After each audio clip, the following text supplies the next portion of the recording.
بسم اللہ الرحمن الرحیم۔ السلام علیکم۔ میں اپنا زخمی وجود لیے اس شیلٹر ہوم کے سامنے کھڑی تھی، جس کے دروازے پر بڑے بڑے حروف میں لکھا ہوا تھا مددگار شیلٹر ہوم۔ میں بھی تو مدد کی تلاش میں اس شیلٹر ہوم میں آئی تھی۔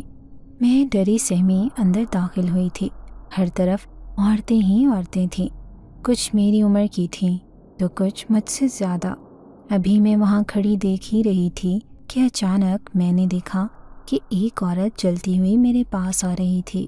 پھر وہ مجھ سے کہنے لگی کہ کیا ہوا بیٹی، بہت پریشان لگ رہی ہو، کیا یہاں مدد کی تلاش میں آئی ہو؟ اور تمہارے منہ پہ یہ نشان کیسے ہیں؟ کیا کسی نے تمہیں مارا پیٹا ہے؟ وہ مجھے دیکھتے ہوئے تشویش سے کہہ رہی تھی، اور میں نظر جھکا کر رہ گئی۔ پھر اس عورت نے مجھے کندھوں سے تھاما اور مجھے کہنے لگی کہ چلو میں تمہیں نگینا میڈم کے پاس لے کر چلتی ہوں۔ یہ ادارہ انہی کا تعمیر کردہ ہے اور وہ یہاں کی مالکن ہے۔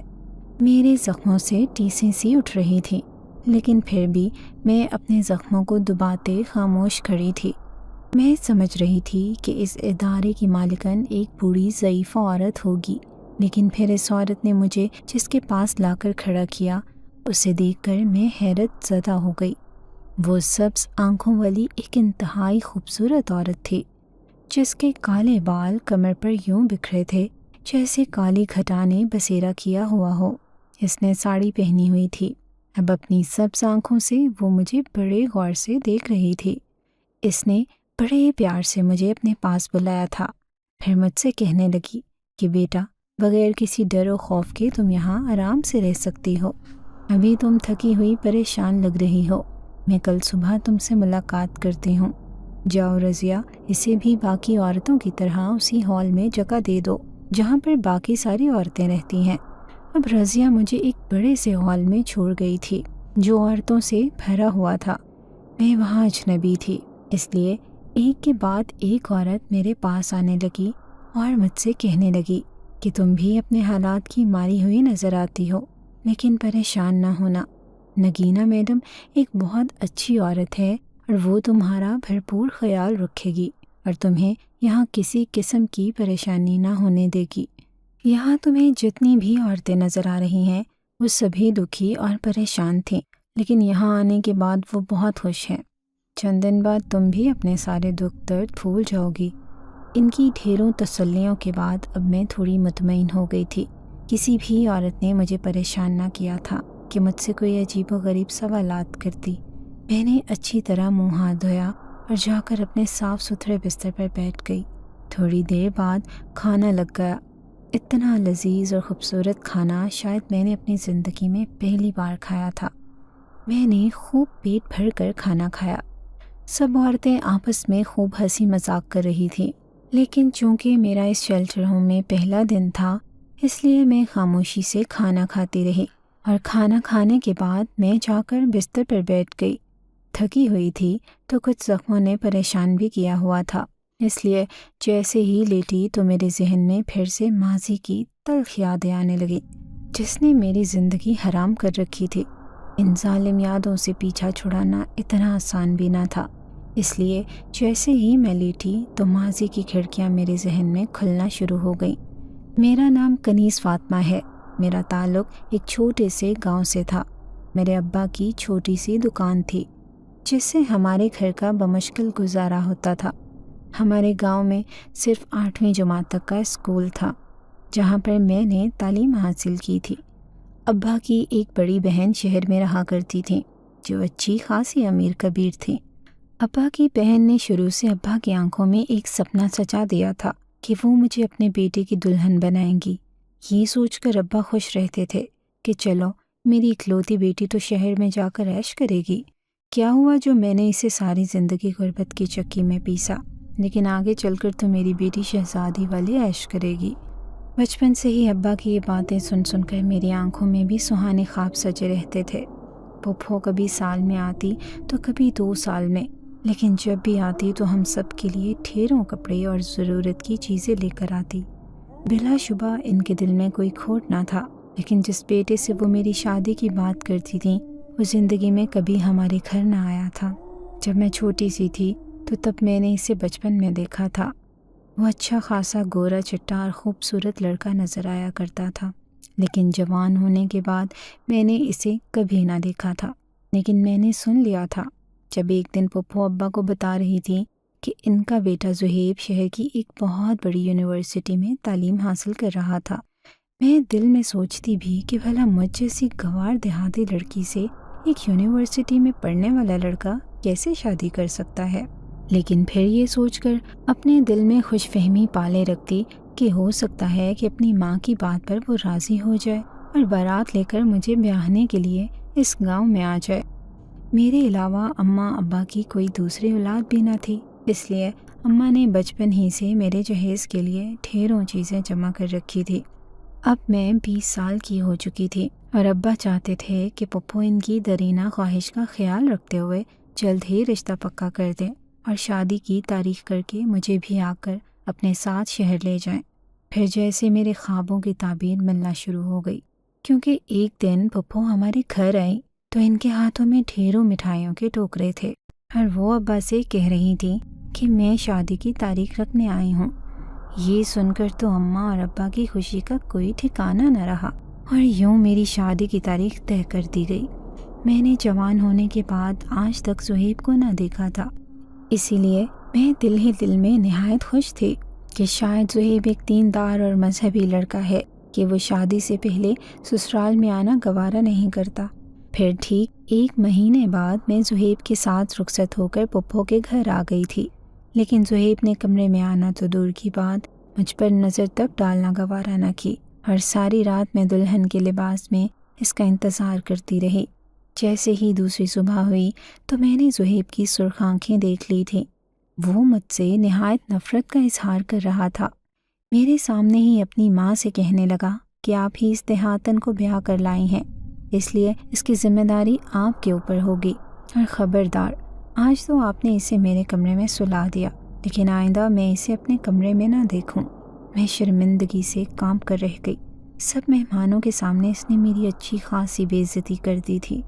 میں دیکھ چکی تھی کہ اس کی بڑی بہنیں منہ پر ہاتھ رکھے ہنس رہی تھی۔ پھر میری بڑی نند اپنی ماں سے کہنے لگی کہ اماں، پتہ تھا کہ زہیب اپنی یونیورسٹی کی دوست نمرہ کو پسند کرتا ہے، پھر بھی آپ اس پینڈو کو بیاہ کر لے آئیں، ابھی یہ سب تو ہونا ہی تھا۔ پھر پھپھو کی اگلی بات نے جیسے میرے دل کو چیر کر رکھ دیا تھا، جو اپنی بڑی بیٹی سے کہہ رہی تھی کہ تم لوگ تو ہڈ حرام کسی کام کو ہاتھ نہیں لگاتی، اسی لیے میں کنیز فاطمہ کو یہاں لے کر آئی ہوں تاکہ اس گھر کا کام کاج وہ سنبھال سکے، اور وہ بہت سیدھی سادی لڑکی ہے۔ اگر زہیب کل کو دوسری شادی بھی کر لیتا ہے تو اسے کوئی اعتراض نہ ہوگا۔ کیوں کنیز، میں صحیح کہہ رہی ہوں نا بیٹا؟ وہ میری طرف منہ کر کے مجھ سے پوچھنے لگی اور میری آنکھیں بھیگ گئی تھیں۔ میں بھلا انہیں کیا جواب دیتی؟ اب زندگی مجھ پر ستم ڈھانے کے لیے تیار تھی۔ 1 ہفتے بعد اماں ابا مجھے لینے آئے، لیکن پھپھو نے مجھے ان کے ساتھ نہ جانے دیا اور بہانے کرتی رہی کہ کنیز فاطمہ کے بغیر میرا اور زہیب کا دل نہیں لگتا ہے، اس لیے 1-2 مہینے بعد میں اسے خود لے کر آؤں گی۔ میرا دل اماں ابا کو دیکھ کر خون کے آنسو رو رہا تھا، لیکن میں اپنی زبان پر تالا ڈالے چپ بیٹھی تھی۔ دوسرے دن ہی پھپھو نے سارے گھر کی ذمہ داری میرے اوپر ڈال دی تھی اور میں نے کسی بے جان گڑیا کی طرح گھر کے سارے کام کاج کرنا شروع کر دیے تھے۔ پھر میری آنکھوں کے سامنے ہی زہیب نمرہ کو گھر لے کر آنے لگا۔ وہ میرے سامنے خوب ہنسی مذاق کرتے۔ میں یہ دیکھ کر حیران ہوتی کہ اس کے ساتھ اس کی بہنیں اور پھپھو بھی شروع ہو جایا کرتی تھیں اور مجھے وہ کھانے کے آرڈر دیتی رہتی تھیں۔ میرا دل چاہتا ہے کہ میں پھپھو سے پوچھوں کہ آخر انہوں نے مجھے کس بات کی سزا دی تھی اور میرے معصوم ماں باپ کو بے وقوف بنا کر آخر انہیں کیا حاصل ہوا تھا، لیکن چپ کا قفل منہ پر لگائے میں کسی مجسمے کی طرح ہو چکی تھی۔ پھر ایک دن نہ جانے میرے دل میں کیا آیا کہ میں زہیب کے سامنے جا کر کھڑی ہو گئی اور اس سے کہنے لگی کہ زہیب، اگر آپ مجھے اپنی بیوی نہیں تسلیم کرتے تو مجھے واپس میرے ماں باپ کے گھر بھیج دیں، کیونکہ میں اپنی زندگی ایسے نہیں گزارنا چاہتی ہوں۔ میری بات سن کر وہ مکروہ ہنسی ہنسنے لگا اور مجھ سے کہنے لگا کہ تمہاری اتنی اوقات نہیں کہ تم میرے سامنے کھڑی ہو کر سوال اور جواب کرو، اس لیے دوبارہ کبھی میرے سامنے مت آنا، مجھے تمہاری شکل سے بھی نفرت ہے۔ وہ رخ موڑ کر وہاں سے جانے لگا تو میں نے اسے بازو سے تھام لیا اور اس سے کہنے لگی کہ زہیب، میں نے بچپن سے ہی تمہارے خواب اپنی آنکھوں میں سجائے ہیں، اس لیے مجھے تمہاری یوں بے رخی دیکھ کر بہت دکھ ہوتا ہے۔ میرا یہ کہنا تھا کہ اس نے ایک زوردار تھپڑ میرے منہ پر رسید کر دیا اور مجھے کہنے لگا کہ تمہاری اتنی ہمت کہ تم مجھے یوں جانے سے روکو۔ یاد رکھنا کہ تم ایک پینڈو لڑکی ہو اور مجھے دیہاتی لوگوں سے بہت نفرت ہے۔ بہت جلد میں نمرا کو اپنی بیوی بنا کر اس گھر میں لانے والا ہوں۔ یہ کہہ کر وہ تن فن کرتا میرے آگے سے گزر گیا اور میں بے جان سی ہو کر نیچے زمین پر جا گری۔ پھر ایک دن جب پپھو اور گھر والے کہیں گئے ہوئے تھے، میں گھر پر اکیلی تھی۔ اچانک ہی زہیب اپنے آفس سے آیا تھا۔ اس کے شاید سر میں درد تھا۔ وہ مجھے چائے بنانے کا کہہ کر کمرے میں چلا گیا۔ پھر جیسے ہی میں اسے کمرے میں چائے دینے گئی تو اسے دیکھ کر حیران رہ گئی، کیونکہ وہ مجھے بڑی نرم نگاہوں سے دیکھ رہا تھا۔ میں اس کی نظروں کا مطلب نہ سمجھ پا رہی تھی۔ پھر اس نے مجھے اپنے پاس ہی بٹھا لیا اور کہنے لگا کہ میرا سر دباؤ۔ میں اس وقت اس کے پاس ہی بیٹھ گئی تھی، لیکن مجھے نہیں پتا تھا کہ میرا اس کے پاس بیٹھنا قیامت ثابت ہوگا، کیونکہ اس نے مجھ سے ازدواجی تعلقات قائم کر لیے تھے، جس کی وجہ سے دوسرے دن میں سب سے شرمندہ سی نظریں چرا رہی تھی۔ لیکن زہیب کو دیکھ کر حیران تھی، جیسے اسے کل کی کوئی بات یاد ہی نہ ہو۔ پھر جب اسے موقع ملتا وہ اپنے شوہر ہونے کا فائدہ اٹھاتا اور مجھ سے اپنے تعلقات قائم کر لیتا۔ پھر 3 مہینے بعد ہی میری طبیعت خراب ہونا شروع ہو گئی اور پپھو مجھے ڈاکٹر کے پاس لے گئی۔ پھر ڈاکٹر نے مجھے یہ خوشخبری سنا دی کہ میں ماں بننے والی ہوں۔ جب پپھو نے یہ خبر زہیب کو سنائی تو وہ بہت غصے میں آ گیا اور کہنے لگا کہ یہ بچہ میرا ہرگز نہیں ہے، کیونکہ میں نے تو کبھی اسے اپنایا ہی نہیں۔ لیکن پپھو نے میرا ساتھ دیا اور اپنے بیٹے کو کہنے لگی کہ مجھے پورا یقین ہے یہ بچہ تمہارا ہی ہے، کیونکہ میں تمہاری فطرت سے اچھی طرح واقف ہوں۔ پھر یہ بات نمرا تک بھی پہنچ گئی۔ وہ بہت غصے میں گھر آئی اور آتے ہی اس نے مجھے گلے سے پکڑ لیا۔ وہ میرا گلا دبانے کی کوشش کر رہی تھی۔ میں نے بہت مشکل سے اپنے آپ کو اس سے چھڑوایا تھا۔ نمرا کا باپ ایک امیر آدمی تھا۔ اسی نے اپنی کمپنی میں زہیب کو نوکری دی تھی، اس لیے اس نے زہیب کو کہا کہ اگر تمہاری بیوی نے یہ بچہ پیدا کر لیا تو میں کسی صورت بھی تم سے شادی نہیں کروں گی اور اپنے ماں باپ سے کہہ کر تمہیں کمپنی سے بھی نکلوا دوں گی۔ اس کی دھمکیوں سے ڈر کر زہیب مجھے ایک لیڈی ڈاکٹر کے پاس لے گیا تھا۔ میں اگرچہ ان پڑھ تھی، لیکن مجھے سب معلوم تھا کہ میرے ساتھ یہ لیڈی ڈاکٹر کیا کرنے والی تھی۔ پھر تھوڑی ہی دیر بعد اس نے میری مرضی کے بغیر میرے ساتھ وہ مکروہ کام شروع کر دیا تھا۔ اس نے اچھی خاصی رقم زہیب سے لے لی تھی۔ تھوڑی ہی دیر بعد میں اپنی پوری دنیا اجاڑ کر زہیب کے ساتھ گھر جا رہی تھی، لیکن مجھے اپنے آپ سے نفرت ہو رہی تھی کہ میں اپنے حق کے لیے آواز تک نہ اٹھا سکی۔ جب 2-3 دن گزر گئے تو میں زہیب کے سامنے جا کر کھڑی ہو گئی اور اسے کہنے لگی کہ تم میرے بچے کے قاتل ہو، تم نے جان بوجھ کر میرے بچے کو مارا ہے، مجھے بے مراد کیا ہے، اس لیے میں تمہیں کبھی معاف نہیں کروں گی۔ میری بات سن کر وہ غصے میں آ گیا۔ اس نے مجھے بے دردی سے مارا پیٹا۔ اب مجھ میں مزید دکھ برداشت کرنے کی ہمت نہ تھی، اس لیے میں نے چپ چاپ پپھو کا گھر چھوڑا اور کوئی اور ٹھکانہ ڈھونڈنے کے لیے اپنی انجان منزل کی طرف چل گئی۔ 2 دن تک میں یوں ہی بھوکی پیاسی پھرتے رہی۔ پھر میری نظر اس شیلٹر ہوم پر پڑی، جو شہر سے کافی فاصلے پر ایک سنسان جگہ پر بنا ہوا تھا۔ دوسرے دن نگینہ میڈم نے مجھے اپنے پاس بلایا تھا۔ ان کی سبز آنکھیں اتنی خوبصورت تھیں کہ میں انہیں دیکھتی ہی رہ جاتی تھی۔ پھر ان کے کہنے پر میں نے انہیں اپنا سارا ماضی کھول کر بتا دیا۔ انہوں نے جب میرے سر پر ہاتھ رکھا تو مجھے ایسے لگا جیسے کسی نے ٹھنڈی بارش میرے اوپر برسا دی ہو۔ پھر مجھے کہنے لگی کہ جب تک تمہارے گھر کے حالات اور تمہارے سسرال والوں کو سبق نہیں مل جاتا تم یہیں محفوظ رہو گی، تمہیں کوئی نقصان نہ ہوگا، کوئی تمہیں واپس جانے پر مجبور نہ کرے گا۔ اب میں اپنی زندگی مطمئن ہو کر وہاں گزار رہی تھی۔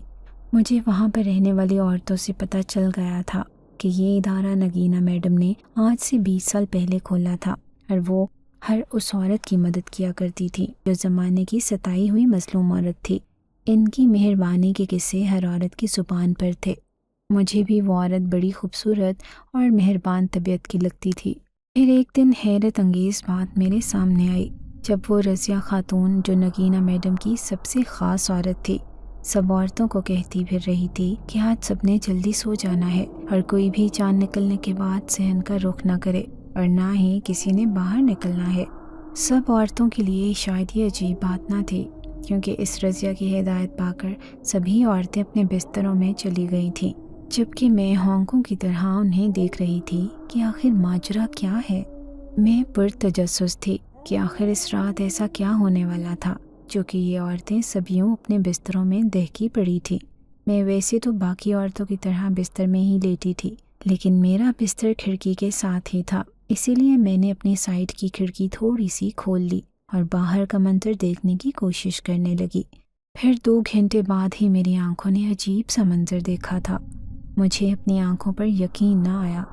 چاند کی روشنی چھن کر سیدھی صحن میں آ رہی تھی اور ایک گول دائرہ بنا ہوا تھا۔ جس میں دائرہ بنا ہوا تھا اس میں ایک بڑی سی سنہری ناگن چاند کی طرف منہ کر کے بیٹھی تھی۔ اتنی لمبی اور خوفناک ناگن میں نے آج تک بھی اپنی زندگی میں نہ دیکھی تھی۔ میں دہل کر رہ گئی۔ اس شیلٹر ہوم میں اتنی بڑی ناگن کی موجودگی کا آخر سب کو کیوں نہ پتہ چل رہا تھا؟ سب یوں انجان بن کر بستروں میں لیٹی تھیں، جیسے کچھ ہو ہی نہ رہا ہو، لیکن مجھے خوف کے مارے پسینے چھوٹ رہے تھے۔ کافی دیر تک وہ ناگن چاند کی روشنی سے نہاتی رہی اور پھر 2 گھنٹے بعد اچانک ہی وہ ہوا جسے دیکھ کر میرے رونگٹے کھڑے ہو گئے۔ اس سنہری ناگن نے دیکھتے ہی دیکھتے ایک انسانی عورت کی شکل اختیار کر لی تھی، اور اس نے جس طرح کی ساڑی پہنی ہوئی تھی اسے دیکھ کر مجھے جانی پہچانی عورت کا گمان گزرا۔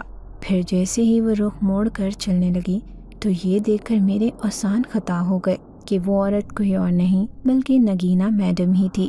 ان کا یوں انسانی شکل اختیار کرنا اور پھر اسی شیلٹر ہوم میں یوں گھومنا پھرنا مجھے چونکا گیا تھا۔ میں بری طرح خوف زدہ ہو گئی تھی۔ مجھے یہ سوچ سوچ کر خوف آتا رہا کہ اس شیلٹر ہوم میں یہ سب کیا ہو رہا تھا۔ دوسرے دن میں ساری عورتوں کے چہرے دیکھنے لگی، لیکن کسی کے چہرے پہ بھی مجھے کوئی پریشانی یا خوف نظر نہ آیا۔ لیکن میں تو اتنی خوفزدہ تھی کہ کسی طرح بھی کر کے یہاں سے نکلنا چاہتی تھی۔ یہی بات سوچ کر میں رضیہ کے پاس گئی اور اس سے کہنے لگی کہ رضیہ باجی، مجھے اپنے اماں ابا کی بہت یاد ستا رہی ہے۔ آپ نگینہ میڈم سے کہیں کہ وہ ان سے بات کریں اور کسی بھی طرح کر کے انہیں یہاں بلا لیں تاکہ میں ان کے ساتھ واپس اپنے گاؤں چلی جاؤں۔ رضیہ باجی مجھے تسلی دینے لگی اور مجھ سے کہنے لگی کہ فکر نہ کرو، جیسے نگینہ میڈم نے باقی عورتوں کی مدد کی ہے ایسے ہی تمہاری بھی مدد کرے گی اور تمہارے ماں باپ کو تمہاری ساری صورتحال سے آگاہ کر دے گی۔ اس کے یوں تسلی دینے پر میں دل میں سوچ کر رہ گئی کہ تمہیں کیا بتاتی کہ میں کل والے منظر کو دیکھ کر کتنی خوف زدہ ہوں اور اس منظر کی حقیقت جاننا چاہتی ہوں، لیکن میری ہمت ہی نہ ہوئی کہ میں ان سے کچھ پوچھ سکتی۔ ابھی مجھے وہاں رہتے ہوئے 2-3 ہفتے ہی ہوئے تھے کہ اچانک یہ سننے میں آیا کہ نگینہ میڈم بیمار ہے اور ان کی طبیعت خراب رہنے لگی ہے۔ ساری ہی عورتیں بہت تشویش میں مبتلا تھیں۔ پھر رضیہ باجی نے ساری عورتوں کے سامنے اعلان کیا کہ میں جو خبر تمہیں سنانے چاہ رہی ہوں تم اس کے لیے دل تھام کر سننا۔ اس بار نگینہ میڈم ایسی بیمار ہوئی ہیں کہ ان کے بچنے کی کوئی امید نظر نہیں آتی، لیکن ان کا کہنا ہے کہ اس شیلٹر ہوم کی کسی بھی عورت کو پریشان ہونے کی ضرورت نہیں ہے، کیونکہ انہوں نے اپنی ایک خاص بندی کو یہ ذمہ داری سونپ دی ہے کہ وہ ان کے بعد اس شیلٹر ہوم کو یوں ہی جاری رکھے گی اور کبھی بھی اس میں آنے والی عورت کو واپس نہیں موڑا جائے گا، بلکہ اس کی ہر ممکن مدد کی جائے گی۔ یہ خبر سنتے ہی ساری عورتوں نے رونا شروع کر دیا تھا۔ میں بھی افسردہ تھی کہ آخر اس نگینہ میڈم کو ہو کیا گیا ہے۔ وہ دیکھنے میں تو اچھی خاصی صحت مند عورت نظر آتی تھی، پھر کیا وجہ تھی کہ وہ اس قدر بیمار ہو گئی تھی؟ پھر دھیرے دھیرے جیسے جیسے وقت گزرتا گیا ہر کوئی عورت پریشان نظر آنے لگی۔ پھر دوسرے دن جب میں سوئی ہوئی تھی تو ہر طرف سے عورتوں کی چیخ و پکار کانوں میں سنائی دینے لگی۔ میں گھبرا کر اٹھ بیٹھی کیونکہ عورتیں دھاڑے مار مار کر رو رہی تھی۔ ایسے لگتا تھا کہ ان کا کوئی بہت عزیز ان سے بچھڑ گیا ہو، اور پھر وہی ہوا جس کا ڈر تھا۔ اس شیلٹر ہوم کی مالکن نگینہ میڈم اس دنیا سے چلی گئی تھی۔ جس کی وجہ سے ساری عورتیں نہایت پریشان اور غمزدہ تھیں، اور ان کا یوں پھوٹ پھوٹ کر رونا مجھے بھی رلا گیا تھا۔ لیکن میں یہ دیکھ کر حیران تھی کہ نگینہ میڈم کی لاش نظر نہ آ رہی تھی۔ آخر ان کا مرا ہوا وجود کہاں پر رکھا گیا تھا؟ میں نے ہر طرف دیکھ لیا، لیکن مجھے ان کی لاش کہیں دکھائی نہ دی تھی۔ پھر 2-3 دن بعد اس شیلٹر ہوم میں ایک نئی نوجوان لڑکی آئی۔ وہ نگینہ میڈم سے بھی زیادہ خوبصورت اور نوجوان تھی۔ اس کی آنکھیں بھی گہری سبز تھیں، جنہیں دیکھ کر ایسے لگتا ہے جیسے جھیل کا پانی اس کی آنکھوں میں رکا ہوا ہو۔ اس لڑکی کا نام نیلم تھا۔ مجھے یہ بھی نہیں پتا تھا کہ وہ آخر نگینہ میڈم کی کیا لگتی تھی۔ میں یہاں سے جانے سے پہلے یہ سب جاننا چاہتی تھی کہ آخر نگینہ میڈم کی لاش کو کہاں دفنایا گیا تھا، اور اس شیلٹر ہوم میں رہنے والی عورتوں کو ان کا آخری دیدار کیوں نہ کرنے دیا گیا تھا۔ یہ سب راز تھا، اور مجھے اس راز کو جاننے کے لیے بہت بے چینی ہو رہی تھی۔ پھر میں نے دھیرے دھیرے یہاں پر رہنے والی ایک لڑکی سے دوستی کرنا شروع کر دی۔ اس لڑکی کا نام نورین تھا، اور وہ یہاں پہ جب سے تھی تب وہ صرف 2 سال کی تھی۔ اب وہ میری ہم عمر ہی تھی۔ دھیرے دھیرے میں اس کے ساتھ گھل مل گئی، اور میں نے اپنی زندگی کی ہر یاد کو اس کے سامنے رکھ دیا۔ وہ بھی مجھے بتاتی ہے کہ کس طرح بیٹی پیدا کرنے پر اس کی ماں کو طلاق دے کر گھر سے نکال دیا گیا تھا۔ اس کی ماں کا کوئی ٹھکانہ نہ تھا، اس لیے وہ بھی پناہ کی تلاش میں اپنی 2 سال کی بیٹی کو لے کر اس شیلٹر ہوم میں آ گئی تھی۔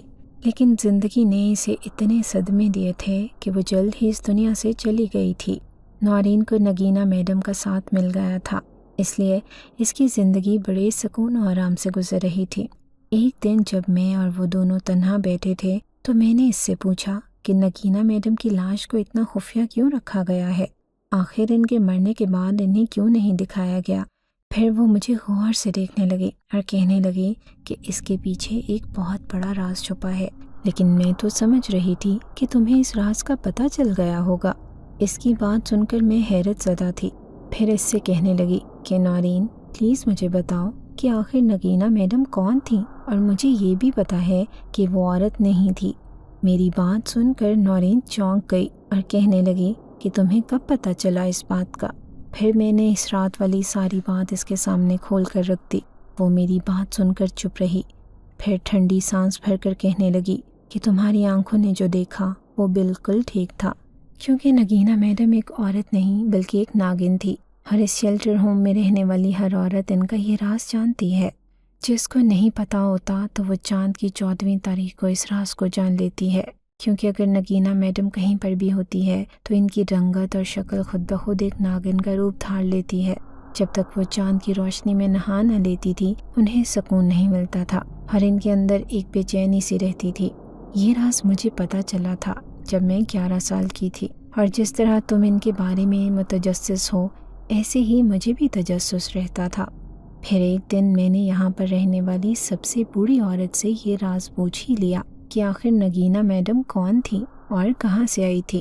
اس بوڑھی عورت نے مجھے جو کچھ بتایا تھا وہ کہانی یہ تھی۔ نگینہ 100 سال پرانی ناگن تھی۔ اس نے بہت تپسیا کر کے یہ طاقت حاصل کر لی تھی کہ وہ اب اپنے آپ کو ایک انسانی روپ دے سکتی تھی۔ وہ جس جنگل کی جھاڑیوں میں رہتی تھی وہاں سے دور ایک چھوٹا سا گاؤں تھا۔ اسے ایک انسانی خوبصورت لڑکی بننے کا بہت شوق تھا۔ اپنے اس شوق کے ہاتھوں مجبور ہو کر اس نے اپنے آپ کو ایک خوبصورت لڑکی کا روپ دیا اور سیدھی اسی گاؤں میں چلی گئی۔ اس کی سمجھ میں کچھ نہ آ رہا تھا کہ وہ اپنا تعارف آخر ان گاؤں والوں سے کیسے کروائے۔ ہر کوئی اتنی خوبصورت لڑکی کو دیکھ کر دنگ تھا، کیونکہ اس کی آنکھیں گہری سبز تھیں جو کسی بھی انسان کا دل کھینچ سکتی تھیں۔ پھر آخر ایک گاؤں میں رہنے والے 2 میاں بیوی نے اسے اپنے گھر پر رہنے کو جگہ دے دی۔ کسی کو نہیں معلوم تھا کہ یہ خوبصورت لڑکی انسان نہیں بلکہ ایک ناگن تھی، اور وہ بھی 100 سالہ پرانی ناگن۔ گاؤں میں ہر ایک نوجوان اس کے حسن کا دیوانہ ہو چکا تھا، اس کی ایک جھلک دیکھنے کے لیے بےتاب رہتا تھا۔ جن لوگوں نے اسے پناہ دی تھی ان دونوں میاں بیوی کا ایک نوجوان بیٹا تھا جس کا نام نور احمد تھا۔ وہ نوجوان بھی بہت خوبصورت تھا اور خوبصورتی میں باقی نوجوانوں کو مات دیتا تھا۔ جیسے ہی وہ اپنے گھر آیا تو وہاں پر ایک نوجوان خوبصورت لڑکی کو دیکھ کر حیران رہ گیا۔ پھر اپنے ماں باپ سے کہنے لگا کہ کیا ضرورت تھی آپ کو گھر میں اتنی نوجوان لڑکی رکھنے کی، گاؤں والے کیا باتیں کرتے ہوں گے کہ ایک جوان بیٹے کی موجودگی میں انہوں نے ایک غیر لڑکی کو گھر میں رکھا ہوا ہے۔ پھر ماں باپ نے سمجھایا کہ وہ لڑکی بالکل بے آسرا اور حالات سے مجبور ہے، اس لیے انہوں نے اسے گھر میں پناہ دے دی ہے۔ پھر وہ نوجوان نور احمد جتنا اس نگینہ سے دور رہتا، وہ اس کے اتنا ہی قریب آنے کی کوشش کرتی، اور دھیرے دھیرے اس نے نور احمد کی محبت کو اپنے دل میں بسا لیا۔ اس کی سبز آنکھوں میں نور احمد کی محبت کی تپش چلنے لگی۔ نور احمد اس کی آنکھوں میں اپنے لیے محبت دیکھ چکا تھا، لیکن اسے یہ نہیں پتا تھا کہ نگینہ کوئی لڑکی نہیں بلکہ ایک ناگن تھی۔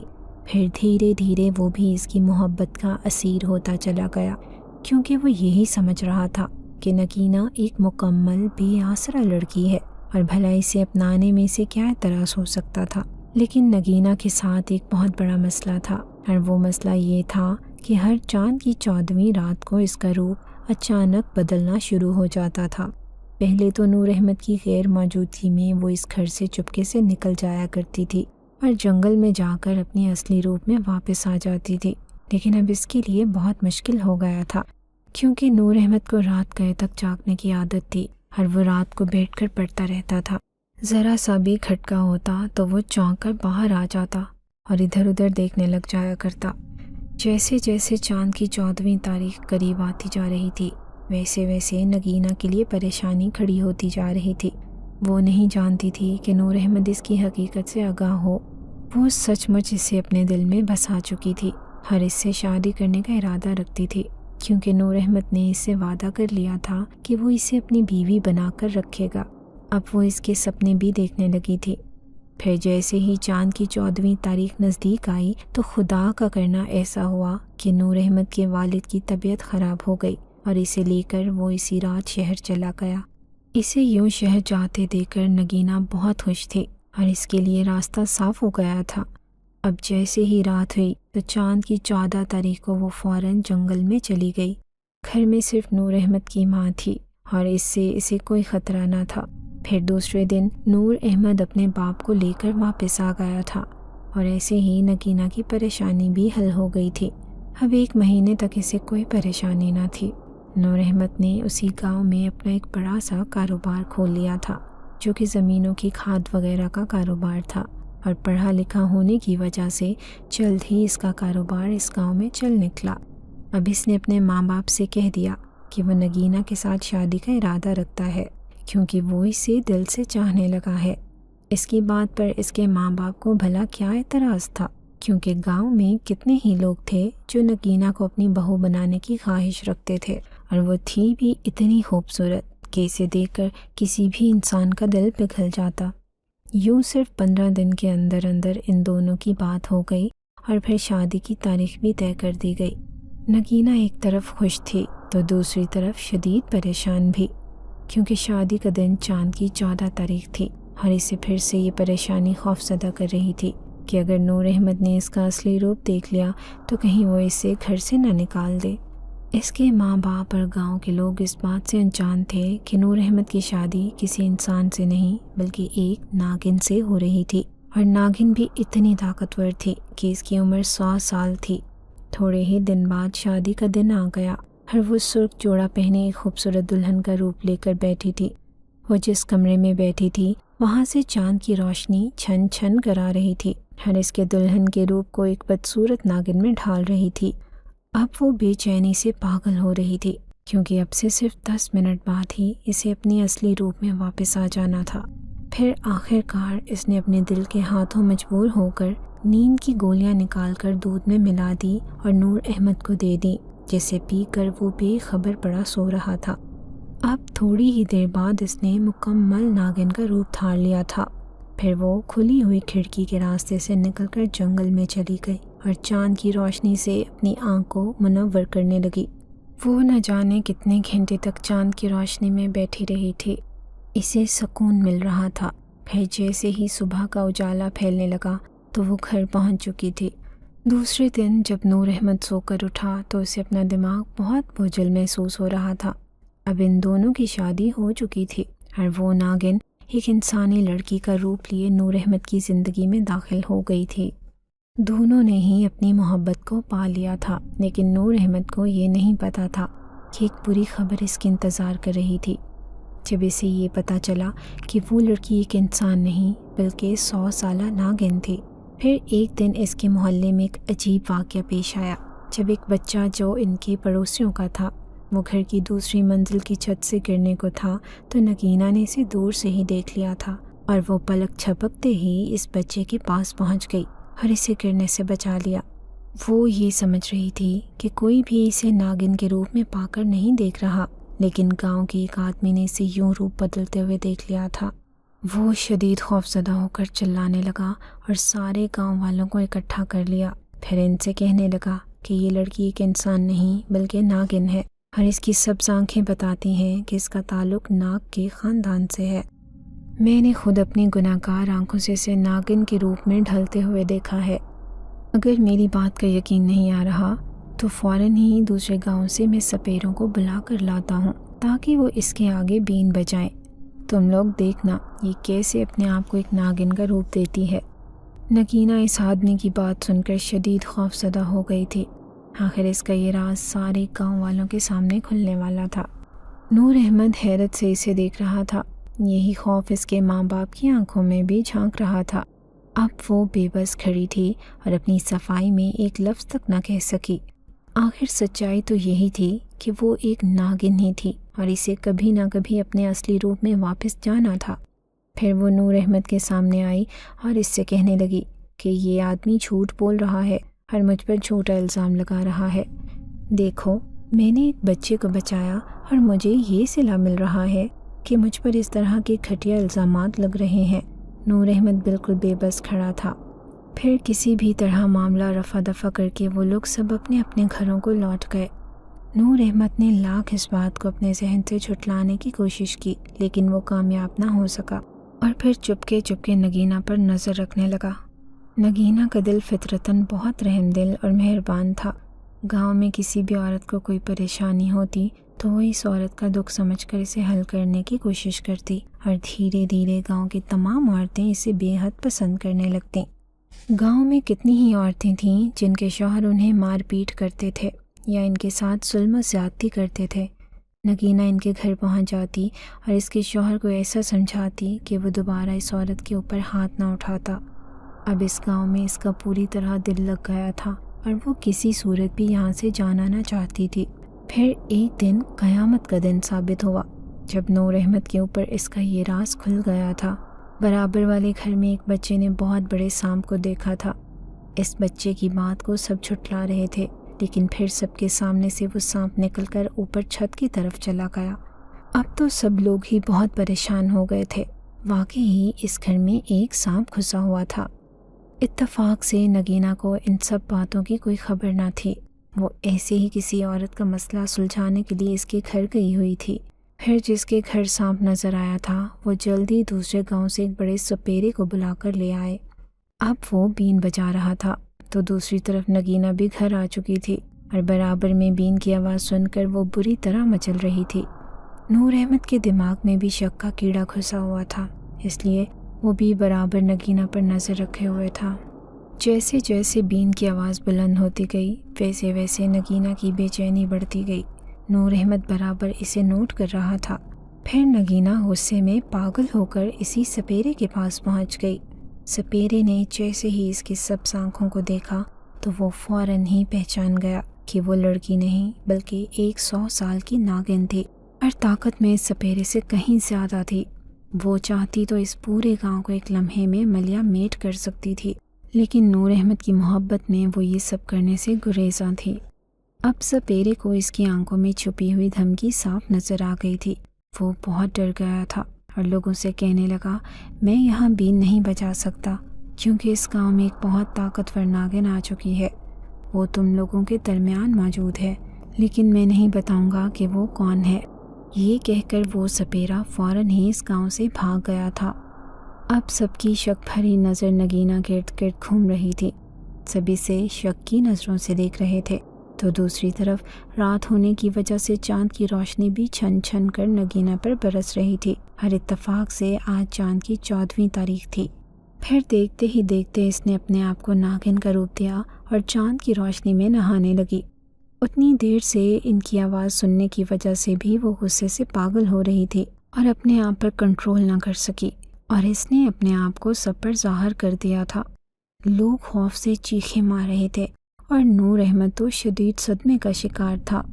اسے یقین نہ آ رہا تھا کہ نگینہ اسے یوں دھوکہ بھی دے سکتی ہے، کیونکہ وہ اسے دل کی گہرائیوں سے محبت کرنے لگا تھا۔ اس کے ماں باپ بھی پوری طرح خوفزدہ ہو رہے تھے اور بار بار نور احمد سے معافی مانگ رہے تھے کہ ہم نے انجانے میں تمہاری شادی ایک لڑکی سے کرنے کی بجائے ایک ناگن سے کر دی۔ پھر جیسے ہی چاند بدلیوں میں چھپ گیا تو نگینہ بھی انسانی لڑکی کا روپ اختیار کر چکی تھی اور نور احمد کے گھر کا دروازہ زور زور سے پیٹنے لگی۔ نور احمد نے اس سے اپنی نفرت کا اظہار کیا اور اس سے کہنے لگا کہ تم یہاں سے چلی جاؤ، کیونکہ میرا تمہارے ساتھ کوئی رشتہ نہیں ہے، اور خدا کے لیے میرا پیچھا چھوڑ دو، میں تمہاری حقیقت جان چکا ہوں۔ ہماری دنیا میں تمہارا کوئی کام نہیں، اس لیے تم چپ چاپ اپنی دنیا میں واپس چلی جاؤ۔ نگینہ بھی اس سے سچی محبت کرنے لگی تھی، اس لیے پوری رات بھر اس کا دروازہ پیٹتی رہی، لیکن انہوں نے دروازہ نہ کھولا۔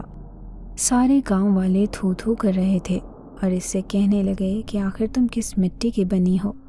تم ایک ناگن ہو، اور ناگن کا کام نہیں کہ انسانوں کی زندگیوں میں دخل اندازی کرے، اس لیے تم واپس اپنے مقام پر چلی جاؤ، ہم تمہیں ہرگز یہاں بسنے نہ دیں گے۔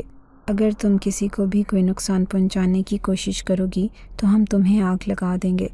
نگینہ ایک مہربان ناگن تھی، وہ کسی کو کوئی نقصان نہ پہنچانا چاہتی تھی، لیکن نور احمد کی زندگی سے بھی نہ جانا چاہتی تھی، اسی لیے کافی دیر تک اس کے دروازے کے باہر کھڑی رہی اور پھر اپنی محبت کا گہرا صدمہ لیے اس گاؤں سے ہمیشہ کے لیے چلی گئی۔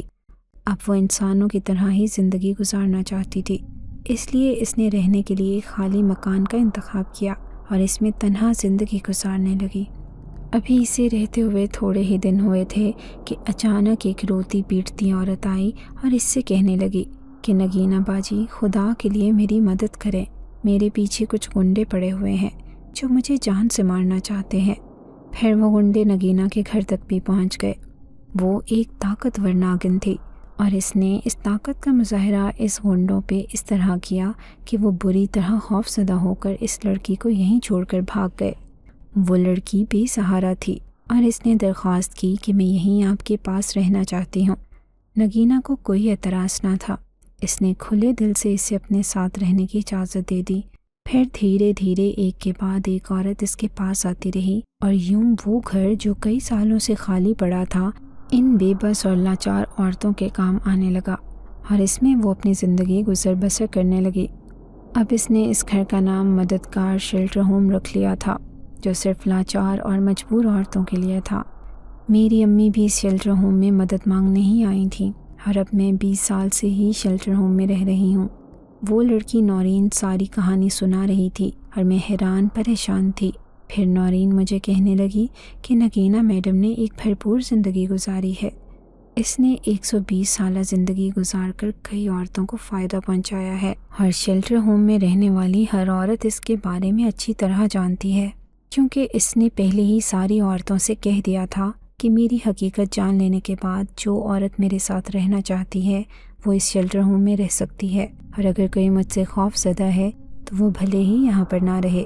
لیکن کوئی بھی عورت نگینہ میڈم کا ساتھ نہیں چھوڑنا چاہتی تھی، اور ان کے کیے ہوئے ہر فیصلے سے بہت خوش تھی۔ نگینہ میڈم کی یہ کہانی سن کر تو مجھ پر حیرتوں کے پہاڑ ٹوٹ رہے تھے۔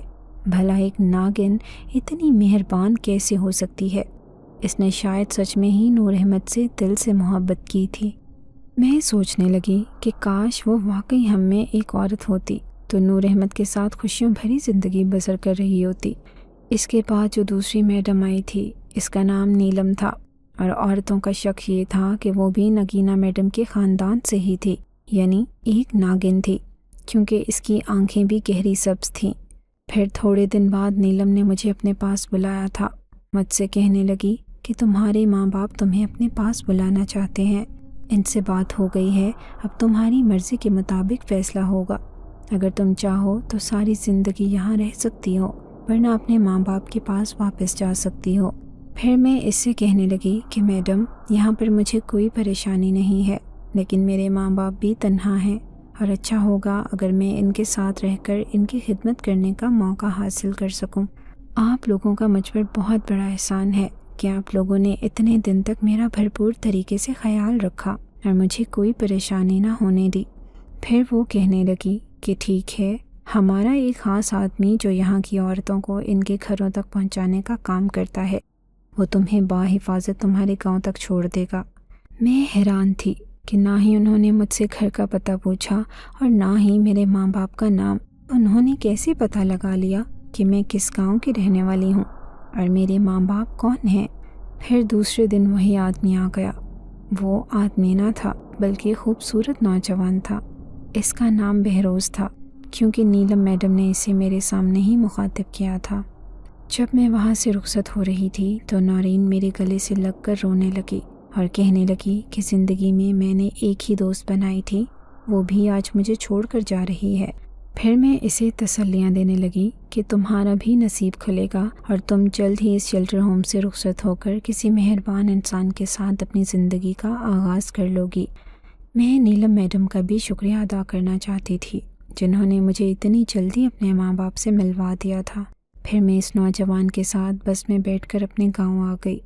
اماں مجھ سے لپٹی دھاڑے مار مار کے رونے لگی، کہنے لگی کہ ہم نے اپنی بیٹی کی شادی کی تھی، اسے بیچا نہیں تھا۔